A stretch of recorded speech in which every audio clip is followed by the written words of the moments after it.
Mimi nataka niseme ya kwamba vile Reverend Wesonga ametuambia hapa, baba alikuwa anasikiza wananchi. Baba alikuwa anasikiza wananchi. Na mimi nataka kuencourage wanachama wa ODM. Sisi viongozi sasa tunyamaze kidogo, tusikie nyinyi mnasema nini.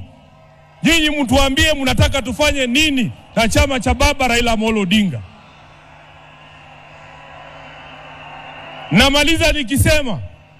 Namaliza nikisema baba Raila Amolo Odinga alizungumza wazi mbele ya nchi nzima tarehe 22 mwezi uliopita mbele ya hawa wabunge katika hoteli ya Agile pale Nairobi. Baba aliongea kwa kinywa chake mwenyewe, na waomba viongozi msiingize maneno kwa mdomo ya mtu ambaye amelala. Alisema yeye mwenyewe, akasema kama chama lazima tujiandae kwa ajili ya uchaguzi wa mwaka 2027. Na wale ambao wanaeneza mambo mengine hapa, baba alisema who has told you? Who has told you? Who has told you?